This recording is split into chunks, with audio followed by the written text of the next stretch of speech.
তাকাও। বাবা ইনি আবার এসছেন, এনাকে মাখাবো না। সবাই মেয়েদেরকে মাখায় রূপচর্চা করে, আমি আমার ছেলের রূপচর্চা করতেছি।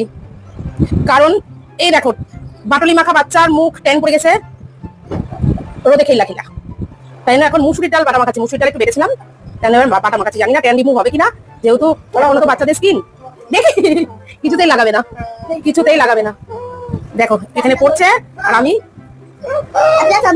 কত বললাম বৃষ্টিকে, তোর এখন কচি স্কিন, একদমই এসব লাগানোর প্রয়োজন নেই, তোর স্কিন এমনিতেই ভালো। সে আর কার কথা কে শোনে, দাদাকে লাগাচ্ছ এবার আমাকেও লাগাও। আর কি লাগানো হলো, মাখামাখি হলো, নিজেও মেখে নি, যখন মাখালামি তখন নিজেও একটু মেখে নি। যতটা ন্যাচারাল ইনগ্রেডিয়েন্ট দিয়ে স্কিন ক্লিন করা যায় আর কি, ততটাই ভালো।